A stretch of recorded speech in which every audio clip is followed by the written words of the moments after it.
नमस्कार, आप देख रहे हैं सुप्रभात न्यूज एमपी और मैं हूं आपके साथ महक कपूर। आइए नजर डालते हैं 25 फटाफट बड़ी खबरों की ओर। इससे पहले न्यूज को कहां से देख रहे हैं आप हमें कमेंट करके जरूर बताएं। आज मंगलवार आएंगे गृह मंत्री अमित शाह। सुरक्षा के हो रहे कड़े इंतजाम।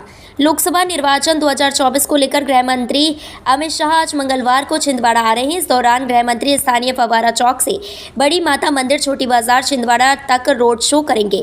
दोपहर 4 बजे हवाई पट्टी छिंदवाड़ा पर आगमन होगा। फव्वारा चौक से गृह मंत्री रथ पर सवार होकर गल्ला बाजार, कमानिया गेट, गोलगंज, मथुरा महाराज मेन रोड होते हुए नगर शक्ति पीठ श्री बड़ी माता मंदिर छोटी बाजार पहुंचेंगे, जहां केंद्रीय गृह मंत्री अमित शाह श्री राम मंदिर पहुंच दर्शन करेंगे। बुजुर्गों को आयुष्मान योजना में शामिल करने का सुझाव एमपी ने दिया। सीएम बोले, यह जीवन बदलने का संकल्प। लोकसभा चुनाव के लिए बीजेपी द्वारा जारी घोषणा पत्र को लेकर मुख्यमंत्री मोहन यादव और बीजेपी प्रदेश अध्यक्ष वीडी ने सोमवार सुबह प्रेस कॉन्फ्रेंस की। इस दौरान सीएम मोहन यादव ने कहा कि आमतौर पर पार्टी पहले घोषणा पत्र देती थी, लेकिन पार्टी ने इसका नाम बदलकर संकल्प पत्र किया है। उन्होंने कहा कि संकल्प वो होता है जो पूरा किया जाए।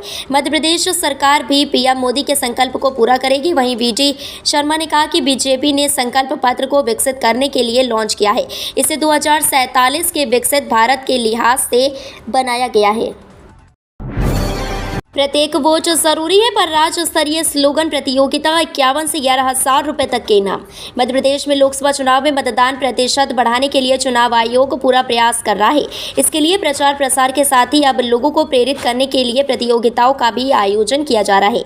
मुख्य निर्वाचन पदाधिकारी अनुपम राजन ने बताया है कि लोकसभा निर्वाचन 2024 में मतदान का प्रतिशत बेहतर हो, इसके लिए मतदाता जागरूकता अभियान के अंतर्गत प्रत्येक वोट जरूरी है विषय पर राज्य स्तरीय स्लोगन प्रतियोगिता का आयोजन किया जा रहा है। प्रतियोगिता में प्रथम, द्वितीय एवं तृतीय स्थान प्राप्त करने वाले प्रतिभागियों को प्रमाण पत्र एवं पुरस्कार राशि देकर सम्मानित किया जाएगा।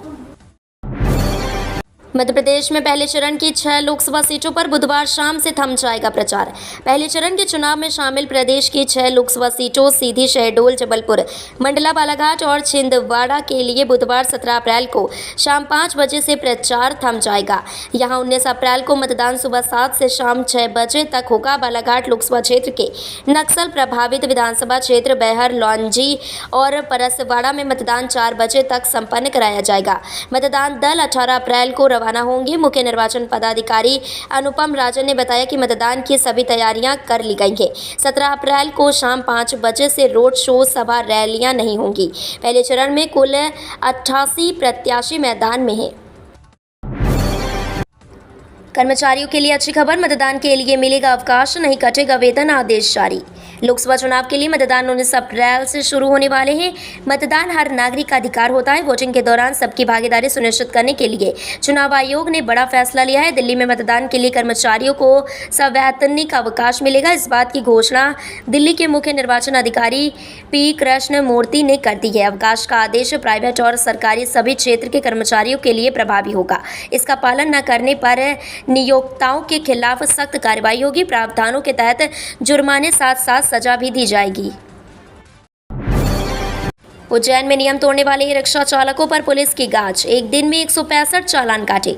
उज्जैन पुलिस इन दिनों लापरवाह वाहन चालकों के खिलाफ लगातार कार्रवाई कर रही है। पुलिस अब तक 165 ई रिक्शा चालकों पर चालानी कार्रवाई कर चुकी है। रॉन्ग साइड वाहन चलाने और नो पार्किंग में वाहन खड़े करने पर भी चालान काटे गए हैं। शहर में संचालित होने वाले सवारी ऑटो रिक्शा, ई रिक्शा चालक व अन्य वाहन लगातार यातायात नियमों का उल्लंघन कर रहे हैं। बिना फिटनेस परमिट के वाहन चलाने और सवारियों के साथ भी दुर्व्यवहार के मामलों के साथ ही बेतरतीब वाहन चलाने पर पुलिस ने सख्ती दिखाई और कार्रवाई की है। इंदौर में छतों और पेंट हाउस में संचालित रेस्टोरेंट और होटलों की होगी फायर सेफ्टी जांच।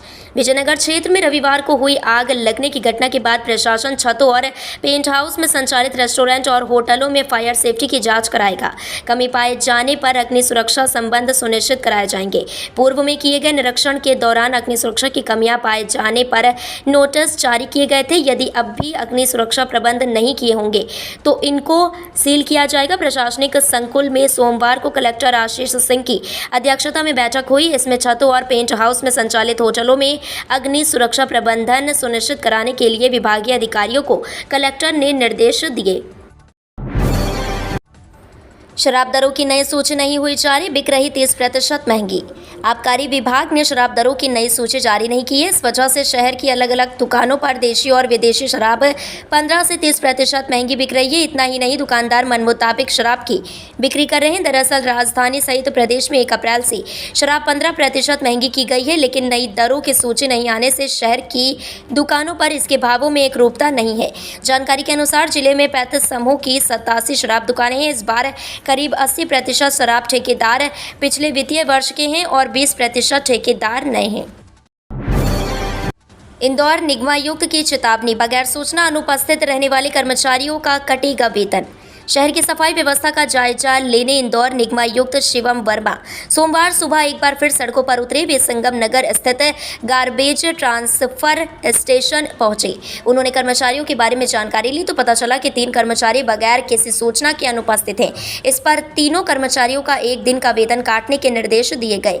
निगमायुक्त 3R सेंटर की व्यवस्था देखने भी पहुंचे। यहां बड़ी मात्रा में सामान रखा मिला। निगमायुक्त ने इस पर नाराजगी जताते हुए 3R सेंटर की व्यवस्था संभाल रहे एनजीओ के कर्मचारी को फटकार लगाई। उन्होंने निर्देश दिए कि सेंटर पर आने वाले सामान का समय पर उपयोग किया जाए। उन्होंने सेंटरों को तय समय पर खोलने के लिए भी कहा। भोपाल इंदौर से जाने वाले हाजियों को अदा करना पड़ेगी मुंबई दिल्ली से ज्यादा रकम। सफर ए हज पर जाने वाले मध्य प्रदेश के हाजियों को मुंबई दिल्ली या देश के अन्य इम्बोक्रेशन पॉइंट्स के मुकाबले ज्यादा रकम अदा करना पड़ेगी। रकम की यह अधिकता भी इतनी है कि सामान्य सफर पर जाने वाला यात्री इस राशि में दिल्ली या मुंबई की कई बार यात्रा करके लौट आए। देश भर के अलग अलग राज्यों से हज पर जाने वाले मुसाफिरों के लिए हज कमेटी ऑफ इंडिया ने खर्च की अलग अलग दरें निर्धारित कर उनसे बकाया रकम करने का तकादा लगाया है। इस राशि की अदायगी के लिए 27 अप्रैल की अंतिम तारीख तय की गई है। सेंट्रल हज कमेटी ने हज यात्रा 2024 के चयनित आवेदकों से हज खर्च की आखिरी किश्त जमा करने के लिए कहा है। बीएड डिग्री धारकों की नियुक्ति का तुलनात्मक चार्ट पेश करें, हाईकोर्ट ने जारी किए निर्देश। सुप्रीम कोर्ट के आदेश की रोशनी में हाईकोर्ट ने राज्य शासन को निर्देश दिया है कि प्राथमिक शिक्षक के पद पर जिन बीएड डिग्री धारकों को नियुक्ति दी गई है उनका तुलनात्मक चार्ट पेश करें। प्रशासनिक न्यायाधीश शील नागू व न्यायमूर्ति अमरनाथ केसरवानी की युगल पीठ ने मामले की अगली सुनवाई 24 अप्रैल को निर्धारित की है। उल्लेखनीय है कि सैकड़ों डीएलएड छात्रों की ओर से हाईकोर्ट में याचिका दायर कर प्राथमिक शिक्षक के पद पर बीएड डिग्री धारकों को नियुक्ति दिए जाने को चुनौती दी गई। 1.5 करोड़ की ग्रांट जिस कोर्स को चलाने मिली उस पर पैरामेडिकल काउंसिल का अड़ंगा। विश्वविद्यालय अनुदान आयोग से मिले 1.5 करोड़ रुपए का अनुदान विश्वविद्यालय के लिए भारी पड़ गया है। लैब टेक्नोलॉजी के जिस पाठ्यक्रम के लिए यूजीसी ने ग्रांट मंजूर की थी उस पर अब पैरामेडिकल काउंसिल ने अड़ंगा लगा दिया है। दरअसल 2015 में राष्ट्रीय शिक्षा नीति के तहत प्रोजेक्ट के तौर पर विवि में 2 वोकेशनल कोर्स शुरू कराए गए।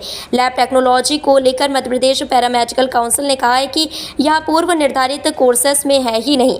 इससे कोर्स में प्रवेश हासिल कर चुके छात्रों की परेशानी बढ़ गई है।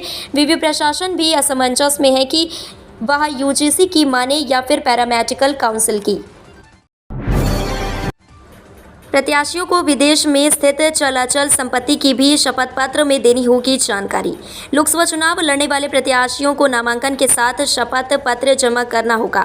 इस शपथ पत्र में उन्हें देश के साथ ही विदेश में स्थित चलाचल संपत्ति की जानकारी भी देनी होगी। एक प्रत्याशी अधिकतम 4 शपथ पत्र जमा कर सकता है। पहले शपथ पत्र में कोई जानकारी छूटने पर दूसरे शपथ पत्र में उस जानकारी का उल्लेख किया जा सकेगा। शपथ पत्र नामांकन की अंतिम तारीख के दिन 3 बजे तक जमा किया जा सकता है। लोकसभा चुनाव में उम्मीदवार को प्रारूप 26 में शपथ पत्र प्रस्तुत करना होगा। चुनाव आयोग के निर्देशानुसार शपथ पत्र में उम्मीदवार के नाम पर विदेश में कोई संपत्ति है तो विदेश में जमा राशि, अपनी चल अचल संपत्ति की जानकारी भी देना अनिवार्य है। हिंदू पक्ष ने की भोजशाला के पास अस्थायी क्लिनिक खोलने की मांग। हिंदू पक्ष के आशीष गोयल ने मांग की है कि धार की भोजशाला के आसपास अस्थायी रूप से एक क्लिनिक का संचालन किया जाए। यहां भीषण गर्मी पड़ रही है।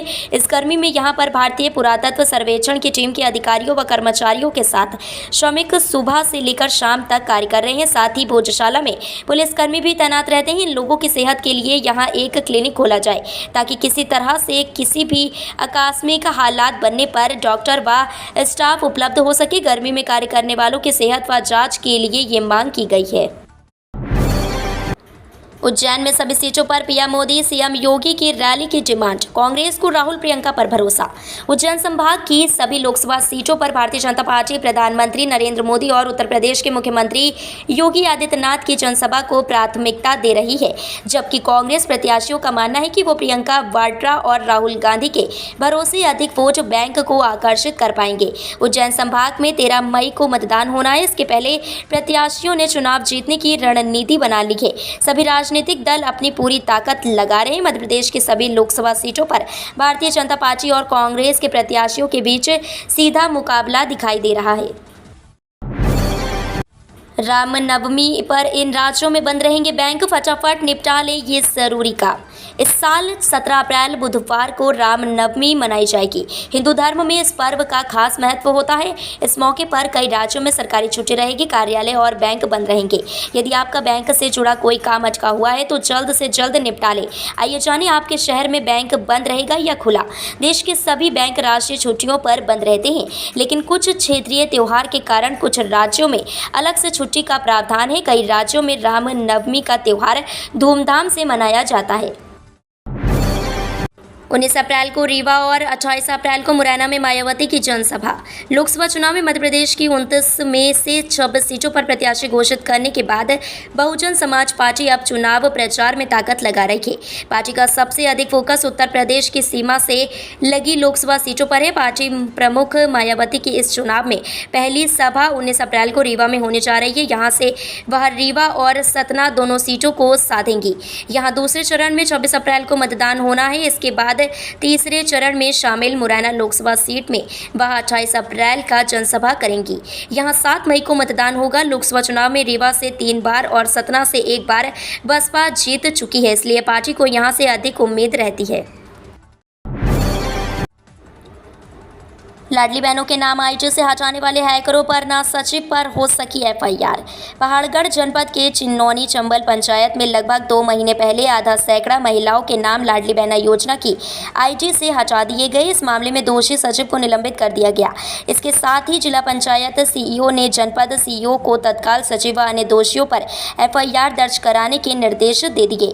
वहीं इस मामले में उन्हें अवगत कराने के लिए कहा गया, लेकिन अभी तक न सचिव की आईटी हैक करने वालों पर एफआईआर दर्ज हो सकी और न ही सचिव ही दर्ज हो सकी है। उधर बताया जाता रहा है कि उन महिलाओं के नाम कलेक्टर ने भोपाल भेज दिए हैं, जिससे योजना का लाभ उन्हें फिर से मिलना शुरू हो जाए। मतदान और मतदान के एक दिन पहले प्रकाशित विज्ञापनों का कराना होगा पूर्व प्रमाणन।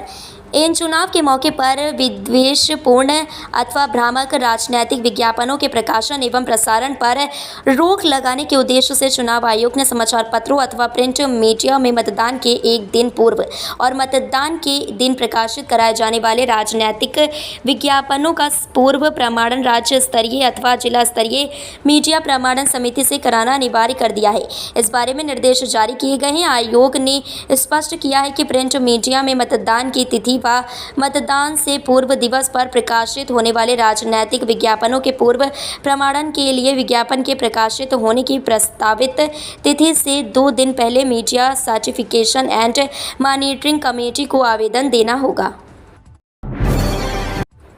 आयुष्मान योजना में होने वाला है ये बड़ा बदलाव। सभी वर्ग के इन लोगों को मिलेगा मुफ्त इलाज।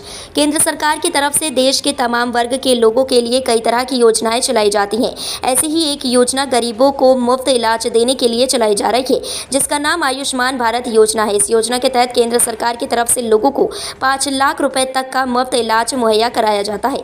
अब चुनावी मौसम में इस योजना को लेकर एक बड़ा ऐलान हुआ है, जिसमें बताया गया है कि अब सभी वर्गों के कुछ लोगों को इस योजना में शामिल किया जाएगा।